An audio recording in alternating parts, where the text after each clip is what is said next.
Hello friends, कैसा आप सब लोग। फ्रेंड्स, आज की वीडियो में बात की जाएगी आपकी सीटेट की इंग्लिश की। देखिए, इंग्लिश आपकी 30 नंबर की आती है। 15 नंबर के होते हैं आपके अनसीन पैसेज, जिसको कराने का तरीका मैं बता चुका हूँ आपको कि how to solve unseen passage in the shortest possible time and bring the whole number. ठीक है, and I have explained its method in the video. तो वो वीडियो आप लोग वीडियो के डिस्क्रिप्शन में या फिर चैनल की प्ले लिस्ट में देख सकते हो। ये 15 नंबर आपके फ्री के है। 15 नंबर में से आप बहुत ही अच्छा स्कोर कर पाओगे इसमें। ठीक है, उसको कराने का तरीका मैं बता चुका हूँ। सेकंड चीज है जो 15 नंबर में आती है आपकी, क्या, पेडागोजी। देखिए, पेडागोजी के मैंने क्या काम किया है, मोस्ट इंपोर्टेंट क्वेश्चन आंसर लिया आपके। ठीक है, ऐसे मोस्ट इंपोर्टेंट क्वेश्चन आंसर की एक सीरीज ली है। अगर आप सिर्फ इन क्वेश्चन को कर जाते हो ना, तो इंग्लिश में और ये जो अनचिन पैसेज को मिला के आप इजीली 25 प्लस का स्कोर आराम से कर पाओगे। तो जो लोग सोचते हैं हमारी इंग्लिश वीक है, हम लोग इंग्लिश में अच्छा स्कोर नहीं कर पाते, सबसे ज्यादा कम नंबर इसी में आते हैं, तो ये अपनी धारणा बदल लेना। इंग्लिश में आप एक बहुत अच्छा भी स्कोर कर पाओगे। ठीक है, तो जितने भी मोस्ट इंपोर्टेंट क्वेश्चन आंसर की सीरीज है वो आपको मेरे चैनल पर मिल जाएगी, इसलिए चैनल को सब्सक्राइब कर लेना। आज पार्ट 1 है, नेक्स्ट पार्ट आपको चैनल पे प्रोवाइड हो जाएंगे। ठीक है, चैनल को सब्सक्राइब कर लेना। चलिए पहले देख लेते हैं पहला क्वेश्चन। साथ लोग आप भी आंसर देने की कोशिश करना साथ के साथ, और फिर देखना कितना स्कोर आप लोग कर पाते हो।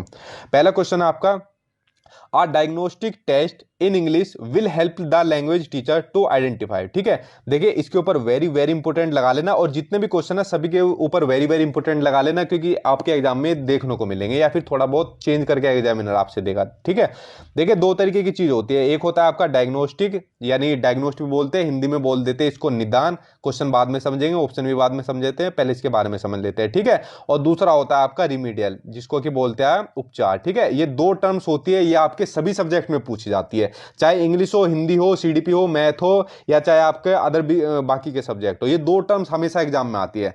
तो देखिए क्या काम करते हैं। डायग्नोस्टिक बोलते हैं जिसमें सबसे पहले जो भी प्रॉब्लम होती है उसको आइडेंटिफाई किया जाता है, यानी समस्या की पहचान की जाती है कि भाई एक्चुअल में समस्या क्या हो रही है, सीखने के दौरान भी क्या समस्या हो रही है। और जब हम उसका डायग्नोस्ट कर लेते हैं, उसका निदान कर लेते हैं, फिर हम उसका क्या काम करते हैं, उसका उपचार करते हैं। ठीक है, यानी उसका रिमीडियल करते हैं। इसको मैं हमेशा एग्जाम्पल की हेल्प से समझाता हूं। देखो, जब आप लोग डॉक्टर के पास जाते हो, जैसा आप लोग को लगा कि भाई हमें कुछ बीमारी कुछ फील हो रहा है, ठीक है, तो डॉक्टर के पास गए, तो डॉक्टर सबसे पहले क्या काम करता है, आपको डायग्नोस्ट करता है कि भाई आपको क्या क्या सिम्टम्स नजर आ रहे हैं बीमारी के, आप क्या क्या प्रॉब्लम फेस कर रहे हो। तो उन सब चीजों को क्या काम करता है, डॉक्टर आइडेंटिफाई करता है। उसके बाद क्या काम करता है, वो आपका उपचार करता है, यानी कि रिमीडियल आपको करता है। ठीक है, क्या कभी ऐसा हुआ है कि डॉक्टर के पास गए, उसने जाते आपको इंजेक्शन लगा दिया, दवाई दे दी, और फिर आपको कहेगा हाँ भैया बताओ क्या प्रॉब्लम है, अब मैं आपको डायग्नोस्ट करूंगा? नहीं हुआ ना। तो सबसे पहले आपको डायग्नोस्ट करेगा, आपकी प्रॉब्लम को आइडेंटिफाई करेगा, आपको क्या दिक्कत है, फिर देन आपको क्या काम करेगा, गोली या कुछ भी इंजेक्शन लगा के आपको रिमीडियल यानी कि उपचार करेगा। और सेम चीजें ये इंप्लीमेंट करनी है आपको इंग्लिश के अंदर या बाकी का आपके सब्जेक्ट में, कि जो भी समस्या होती है उसको आइडेंटिफाई करना और उसका फिर उपचार करना। तो जो आपका थर्ड ऑप्शन है वो इसी बात को कह रहा है कि learning difficulties the learner faces in English, कि जो सीखने इंग्लिश में जो लर्नर होता है वो जो डिफिकल्टीज फेस करता है उनको आइडेंटिफाई करता है एक डायग्नोस्टिक टेस्ट। ठीक है, आप लोग अब इसको इजीली समझ गए होंगे। ना इंटेलिजेंट लर्नर्स को आइडेंटिफाई करता, ना स्लो को करता, और ना ही कि ये कहता कि उस टॉपिक को बच्चे ने दिल से याद किया है। ठीक है, तो डायग्नोस्टिक में हमेशा जो भी प्रॉब्लम होती है उसको आइडेंटिफाई किया जाता है। तो आपका आंसर थर्ड हो जाएगा। चलिए नेक्स्ट देखते हैं। नेक्स्ट आपका, according to national curriculum framework 2005, यानी 2000 एनसीएफ 2005 के according English in India is dash in a multilingual country. तो देखिए इसका जो सही आंसर है वो है आपका ग्लोबल लैंग्वेज। अब मैं इसको समझाता हूं आपको कैसे।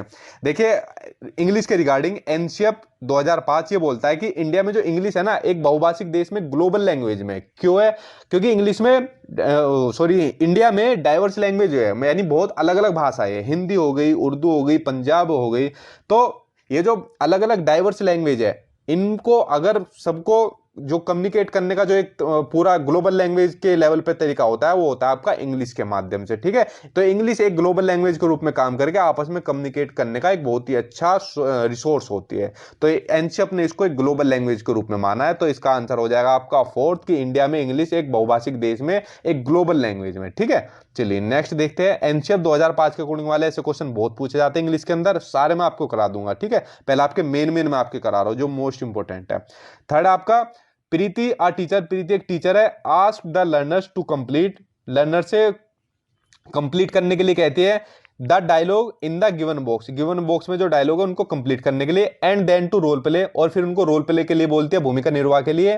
The same using their dialogue, उनको अपने खुद के डायलॉग में करने के लिए। शी इज डेवलपिंग, वह किस चीज का विकास कर रही है। ठीक है, देखिए इसके ऊपर वेरी वेरी इंपॉर्टेंट लगाना, क्योंकि ये आपका 1 नंबर का नहीं, कम से कम 2 से 3 नंबर का एक क्वेश्चन आएगा। क्यों? इंग्लिश में भी आपका पूछा जाता है, हिंदी में भी आपका पूछा जाता है ये। ठीक है, तो चाहे आपके दूसरी और लैंग्वेज हो उसमें भी ये क्वेश्चन पूछा जाता है। पहले समझ लेते हैं। देखिए 4 तरीके की स्किल्स होती है, ये जिनको बोलते हैं हिंदी में कौशल, 4 तरीके के होते हैं। ठीक है, reading, speaking, listening and writing, 4 तरीके के कौशल होता है, सुनना, बोलना, पढ़ना और लिखना। तो इसमें ये बात कह रहा है वो कि आपको बताना है कौन सा कौशल का वो विकास कर रही है या डेवलपिंग कर रही है। प्रीति जब लर्नर से पूछती है कि आपको गिवन बॉक्स में जो डायलॉग है उसको कंप्लीट करना है और फिर रोल प्ले के जरिए अपने डायलॉग में उसको यूज करना है। ठीक है, तो इसका जो सही आंसर है वो है इसका आंसर 3rd। भाई सबसे पहले वो क्या काम करेगा, उसको सुनेगा, जो भी डायलॉग है उसको कंप्लीट करेगा सुनकर, और फिर उसको जो रोल प्ले करेगा अपने डायलॉग में तो वो बोलकर करेगा। ठीक है, तो जो आपकी जो स्किल्स होती है लिसनिंग एंड स्पीकिंग स्किल्स, उसका वो प्रीति डेवलप कर रही है, उसका विकास कर रही है। ठीक है, तो चारों मैंने बता दिया। अच्छा, इसमें कभी कभी क्वेश्चन ये भी आ जाता है कि एक्सप्रेसिव स्किल्स कौन सी होती है। देखिए एक्सप्रेसिव स्किल्स यानी जो हम अभिव्यक्त करके व्यक्त करके बोल पाते हैं। जैसे मैं अब आपको समझा रहा हूं तो मैं क्या काम कर रहा हूं, बोलकर बता रहा हूं ना आपको, स्पीक के थ्रू बता रहा हूं ना। ठीक है, या फिर लिखकर बता रहा हूं, जैसे मैं आपको कुछ लिख रहा हूं, तो ये हो गई हमारी एक्सप्रेसिव स्किल्स यानी कि बोलकर या फिर लिखकर। और एक होते हैं जो हम ग्रहण करके करते हैं, ठीक है, यानी सुनकर और पढ़कर। तो ये तरीके के क्वेश्चन आपसे एग्जामिनर कभी कभी पूछ लेता है, इनको सभी को अच्छे तरीके से ध्यान कर लेना। चलिए नेक्स्ट देखते हैं, which of the following statement is correct. नीचे 4 स्टेटमेंट दिए हुए हैं, आपको बताना है कौन सा करेक्ट है। पहला, children come to school with the treasure of experience, कि बच्चा जो स्कूल में आता है वो अनुभवों के खजाने के साथ या ट्रेजर के साथ आता है। एंड देयर मदर टंग, और जो उनकी मातृभाषा है, acts like a resource in learning English, English सीखने में एक रिसोर्स का यानी एक संसाधन का काम करती है। देखो इससे आपके 2 आंसर निकलते हैं, 2 टॉपिक कंप्लीट होते हैं। कैसे?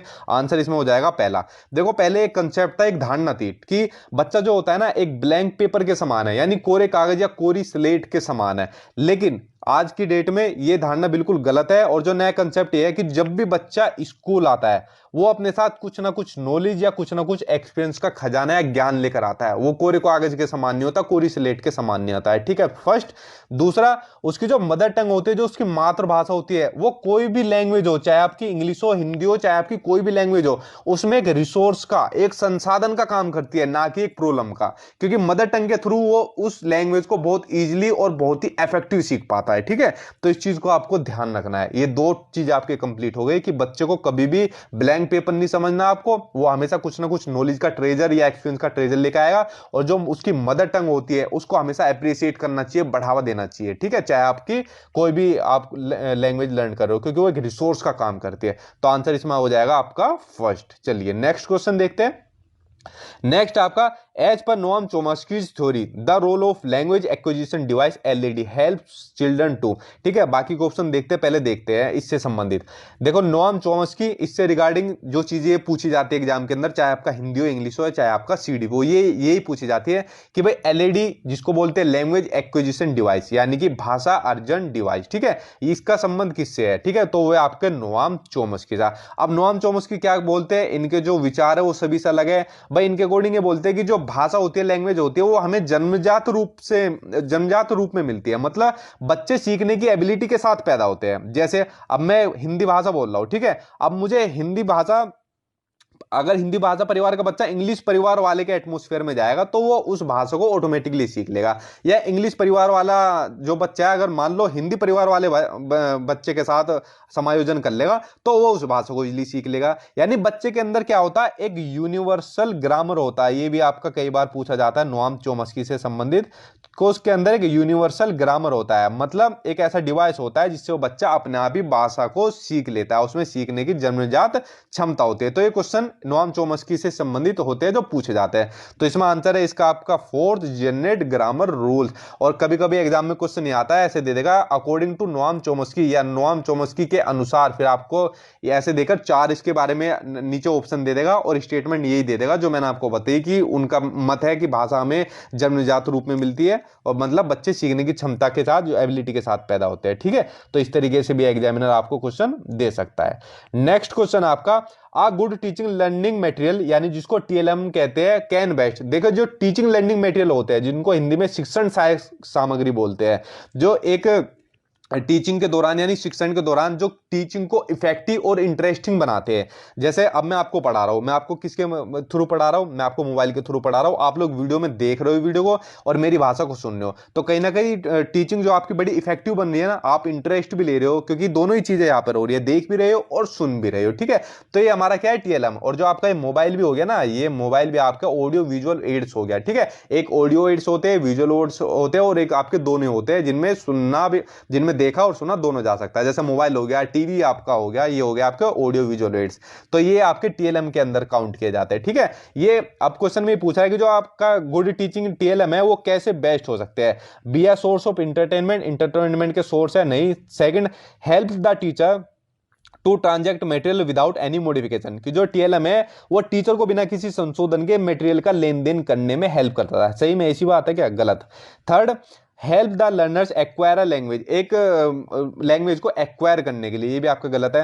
Facilitate the teaching learning process, यानी जो आपका टीचिंग लर्निंग प्रोसेस है उसको सुगम बनाता है। सबसे इफेक्टिव आंसर आपका ये होता है, जो टीचिंग लर्निंग प्रोसेस होता है उसको फैसिलिटेट बनाता है, सुगम बनाता है, क्योंकि इसी के अंदर आपका क्या आ जाता है, आपका इसी के अंदर आपका एंटरटेन आ जाता है, जिसके जरिए बच्चा थोड़ा रुचि लेकर, इंटरेस्ट लेकर सीखता है और बड़े इफेक्टिव तरीके से सीखता है और लॉन्ग टर्म के लिए उसे वो चीज याद रखती है। ठीक है, तो ये आंसर इसमें आपका फोर्थ हो जाएगा। चलिए नेक्स्ट क्वेश्चन देखते हैं। अच्छा देखो, एक और जरूरी बात, आप लोग सीटेट की तैयारी करो, जिनकी इंग्लिश वीक हो, एक चीज ध्यान रख लेना, जितने भी इंग्लिश के कंटेंट है, ये क्वेश्चन आंसर, इनको बारे में डिटेल में मैंने बताया हुआ है कॉन्सेप्ट के बारे में, और जितने भी आज तक क्वेश्चन पूछे गए वो सब डाले हुए, चाहे आपका इंग्लिश हो, सीडीपी हो, मैथ हो, चाहे आपकी दोनों लैंग्वेज हो, या आपका कोई भी आपका सब्जेक्ट हो, उन सभी की एनसीईआरटी किताबों के जितने भी पॉइंट है वो सब आपको मिल जाएंगे नोट्स में। प्रीवियस ईयर के जितने क्वेश्चन आंसर है 2011 से अभी तक के, वो सब नोट्स में डाले हुए हैं, और जितना आपका कंटेंट है वो सब इन नोट्स में डाले हुए हैं। मेरे व्हाट्सएप नंबर पर एक छोटा सा अमाउंट है 490 490 में आपको सभी सब्जेक्ट के नोट्स मिल जाएंगे, और इन नोट्स के अलावा आपको कुछ करने की एक्स्ट्रा जरूरत नहीं पड़ेगी। सीटेट नोट्स लिख के सेंड करना, और एक छोटी सी पेमेंट के बाद आपको सभी नोट्स मिल जाएंगे, जिससे आपका सीटेट इजीली और बहुत अच्छे नंबर से पास हो जाएगा। चलिए नेक्स्ट देखते हैं। नेक्स्ट आपका, when a child learns a language naturally without much practice it is called, कि जब एक बच्चा किसी भाषा को प्राकृतिक रूप से सीख लेता है विदाउट मच प्रैक्टिस, बिना किसी ज्यादा प्रैक्टिस के, तो वो क्या कहलाती है। ठीक है, अच्छा इसमें देखो दो चीजें मैंने आपको बताई थी, एक लैंग्वेज एक्विजिशन और एक लैंग्वेज लर्निंग। लैंग्वेज एक्विजिशन में क्या होता है, जिसको हिंदी में बोलते हैं भाषा अर्जन। जब बच्चा किसी भी भाषा को नेचुरली सीख जाता है, अब मैं हिंदी बोल रहा हूं तो हिंदी सीखने के लिए मुझे क्या इसकी किसी रिसोर्स की या किसी रूल्स की जरूरत पड़ी? नहीं पड़ी ना। छोटा सा था, अपने घर के एनवायरनमेंट में, अपने पास पड़ोस के एनवायरनमेंट से मैंने चीजें कॉपी की या चीजों को समझा और अपने आप ही लैंग्वेज को क्या काम कर लिया, एक्वायर्ड कर लिया, यानी अर्जन कर लिया। तो मुझे इसे सीखने के लिए किसी अलग चीज की जरूरत पड़ी? नहीं पड़ी। तो ये भाषा में कैसे सीखा? नेचुरली सीखा, प्राकृतिक रूप से सीखा। और एक होती है आपकी लैंग्वेज लर्निंग, भाषा अधिगम। जैसे मान लो मुझे इंग्लिश सीखनी हो, तो इंग्लिश सीखने के लिए मुझे क्या कोई ना कोई रिसोर्स या संसाधन चाहिए, जैसे मुझे टीचर चाहिए, मुझे बुक चाहिए, या फिर मुझे रूल याद करने चाहिए, तभी तो मैं उसको सीख पाऊंगा। तो होता है आपका लैंग्वेज लर्निंग। तो जिस भाषा को हम नेचुरली रूप से सीखते हैं वो होता है आपका लैंग्वेज एक्विजिशन, और जिसको हमें किसी रिसोर्स के थ्रू सीखना पड़ता है वो होता है आपका लैंग्वेज लर्निंग। इसको याद कर लेना। जैसे अब मैं हिंदी को सीख गया नेचुरली रूप से, और इसमें मुझे इंग्लिश सीखनी है, तो आंसर इसमें आपका हो जाएगा फोर्थ, क्योंकि यहां पर बोल रहा है कि बच्चा किसी भी लैंग्वेज को नेचुरली यानी प्राकृतिक रूप से सीखता है। नेक्स्ट क्वेश्चन देखते हैं। A good teacher is one who, एक अच्छा शिक्षक है जो कि, एग्जाम ऑप्शन देखते हैं, gives them ample opportunities to learn, जो उन्हें सीखने की सबसे ज्यादा अपॉर्चुनिटीज देता है। देखो क्वेश्चन सिंपल है, आंसर भी इसका सिंपल है, आई होप आप लोगों ने लगा भी लिया होगा, लेकिन इससे आपके कई क्वेश्चन निकलते हैं। टीचर के रिगार्डिंग बहुत क्वेश्चन पूछे जाते हैं कि भाई एक टीचर कैसा होना चाहिए, क्या उसमें उसकी विशेषताएं होनी चाहिए, ठीक है, किस टीचर को क्या चीजें अवॉइड करनी चाहिए। जैसे इसमें टीचर होता है, अगर उसे अपनी टीचिंग को इफेक्टिव बनाना है तो उसे ज्यादा से ज्यादा अपॉर्चुनिटीज देनी चाहिए लर्नर्स को, यानी स्टूडेंट को। जितनी ज्यादा उनको अपॉर्चुनिटीज देगा, जैसे उनसे क्वेश्चन पूछना, उनके साथ डिस्कशन करना, उनको कुछ खोजबीन करने के लिए बोलना, या फिर लर्निंग बाय डूइंग, उनको कुछ अपने हाथों से करने के लिए देना, जितनी ज्यादा अपॉर्चुनिटीज एक टीचर देगा उतना ही इफेक्टिव तरीके से बच्चा उन चीजों को सीख पाएगा। तो ये क्या क्वालिटी होती है, एक गुड टीचर की क्वालिटी होती है, और ये कोई ना कोई क्वालिटी 2 या 3 नंबर के रूप में आपके एग्जाम में जरूर आते हैं, ठीक है। तो इस क्वेश्चन को थोड़ा समझ कर देख लेना, आंसर इसमें आपका फर्स्ट हो जाएगा। चलिए नेक्स्ट देखते हैं। नेक्स्ट आपका maximum participation of students during teaching in language classroom is possible through.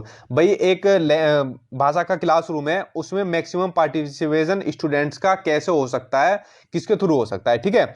Lecture method के थ्रू। देखो लेक्चर मेथड या व्याख्या विधि जहां भी ऑप्शन में दी जाए गलत काट देना, 100 में से 99% चांस होते हैं ऑप्शन आपका कभी होगा ही नहीं, ठीक है, देख के गलत काट देना। दूसरा ट्रांसलेशन मेथड को भी काट देना, यानी अनुवाद विधि को भी काट देना। इसका बच्चे से संबंध में कभी कोई चीज नहीं मिलेगी आपको, ठीक है, क्योंकि लेक्चर देकर या फिर ट्रांसलेट करके हम बच्चों को कभी इफेक्टिव तरीके से नहीं सिखा पाएंगे। इंडक्टिव मेथड भी आपका नहीं होगा, जिसको आगमन विधि बोलते हैं, कि भाई पहले आपको कुछ एग्जाम्पल्स दिए जा रहे हैं, देन उसके बाद आपको कुछ रूल या कुछ नियम समझाए जा रहे हैं। या तो सिंपल सी बात कही जा रही है कि सबसे ज्यादा सहभागिता यानी पार्टिसिपेशन स्टूडेंट्स का कैसे हो सकता है लैंग्वेज क्लासरूम में, ठीक है। तो फोर्थ आपका डिस्कशन एंड डेमोन्स्ट्रेशन मेथड। सबसे बढ़िया तरीका यही होता है मैक्सिमम पार्टिसिपेशन का, कि उनके साथ डिस्कशन करो। जैसे अभी मैं आपसे कुछ क्वेश्चन पूछ लूं तो अब क्या हो जाएगा, अच्छा डिस्कशन हो जाएगा, आप लोग भी एक्टिव हो जाओगे, हाँ भैया क्वेश्चन हमसे ना पूछ ले, या फिर मैं आपको डेमोन्स्ट्रेट करके कुछ दिखा दूं। जैसे बच्चों को हमको पेड़ के बारे में पढ़ाना है, तो पेड़ का डेमोन्स्ट्रेशन को कुछ प्रोजेक्टर के थ्रू दिखा दिया, या फिर उनको बाहर फील्ड पर आप उनको घुमाने ले गए। तो कहीं ना कहीं ये सबसे ज्यादा इफेक्टिव तरीका होता है सीखने का, और सबसे ज्यादा जो पार्टिसिपेशन होता है बच्चे की जो सहभागिता होती है वो इन्हीं दो के द्वारा होती है, डिस्कशन और डेमोन्स्ट्रेशन के द्वारा, ठीक है। तो आंसर इसमें हो जाएगा आपका फोर्थ। चलिए नेक्स्ट देखते हैं। Dyslexia is an intellectual disability that negatively affects the understanding abilities in terms of. देखिए डिसलेक्सिया या आपके लर्निंग डिसेबिलिटी, लर्निंग डिसऑर्डर से संबंधित ये चैप्टर है, इसके ऊपर जितने भी डिसऑर्डर है वो मैं आपको बता चुका हूं। डिसलेक्सिया होती है आपको रीडिंग से संबंधित, जैसा इसमें आपका आंसर फोर्थ हो जाएगा, यानी पढ़ने से संबंधित जो विकार होता है, जो डिसऑर्डर होता है, वो होता है आपका डिसलेक्सिया, ठीक है, जिसमें बच्चा पढ़ने में कठिनाई महसूस करता है। जैसे वो क्या काम करेगा, रो को वोर पढ़ देगा, ठीक है, उल्टा पढ़ देगा, या फिर सही तरीके से एक स्पीड में